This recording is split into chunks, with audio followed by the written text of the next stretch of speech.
hope you are doing well and enjoying the really nice weather we've been having outside. Today we're going to continue our mini lessons on equivalent fractions. And today we're going to do a quick review of the identity property from multiplication and how it can help us find equivalent fractions.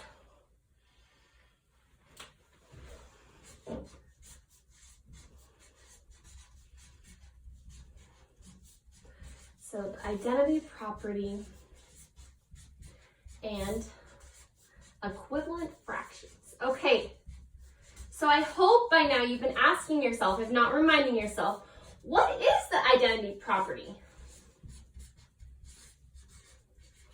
Okay, who's got it? Raise your hand if you've got it. There's nobody here to raise their hand. Oh well, that's okay.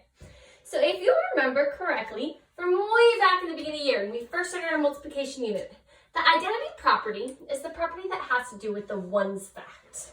And it says that, I'm going to write identity property.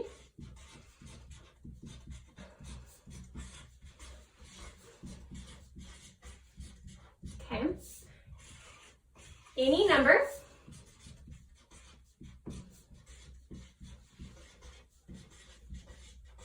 multiplied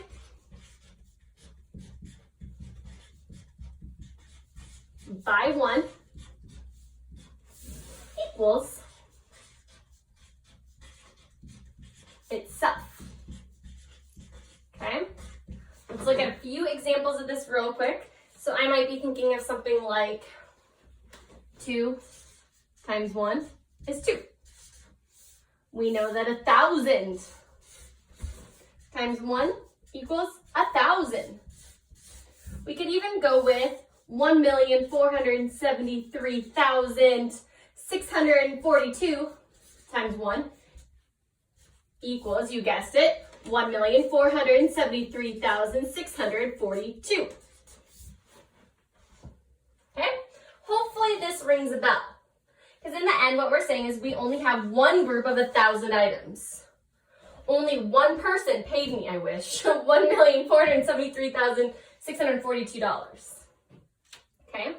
Now the cool thing is we know that 1 equals a whole, which equals 2 halves, which equals 4 fourths, equals 10 tenths, 100 hundredths. Any situation where all of your parts are shaded in, so your numerator and your denominator are the same, then you have one whole. Okay? So this is pretty cool because using this, we can use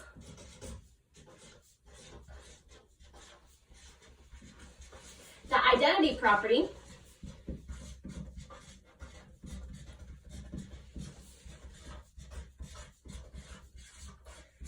to identify equivalent fractions. Froze up on my spelling.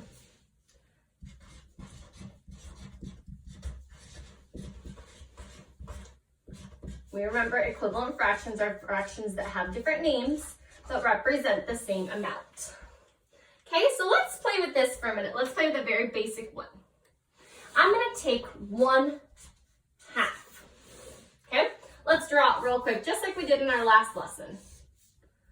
And we're going to shade in a half.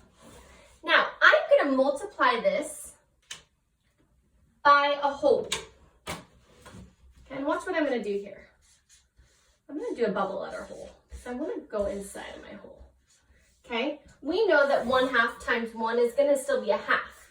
But instead of timesing it by 1, let's multiply it by 2 halves or a whole.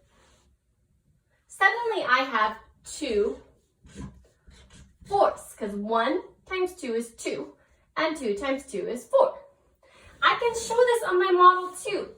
I'm going to take the opposite direction, so I broke my half vertically. I'm going to take and break this horizontally. Suddenly, I didn't shade anything more in, so my fraction's not changing. I still have the same one group.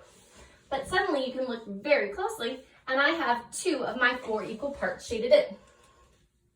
It's pretty handy, isn't it? Okay, let's try another one. This time, let's do the same fraction. We're going to do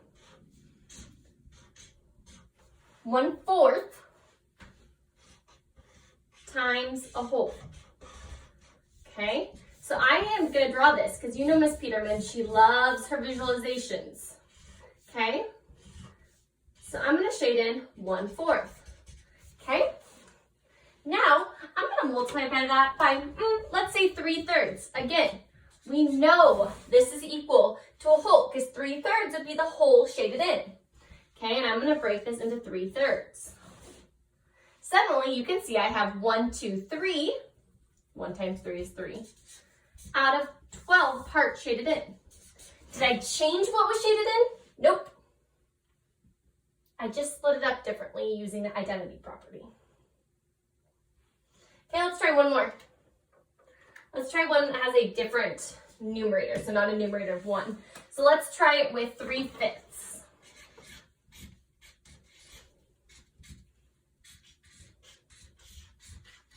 Okay, I've got my hole. I'm going to draw it out.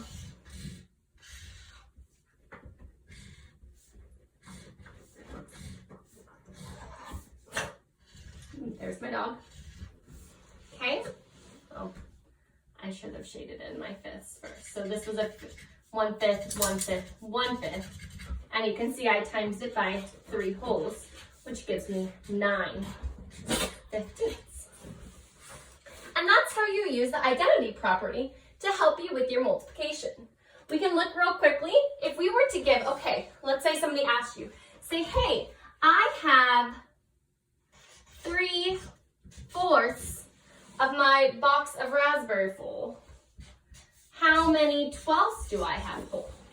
Well, what could I multiply 3/4 by to keep the value the same but give it an equivalent fraction?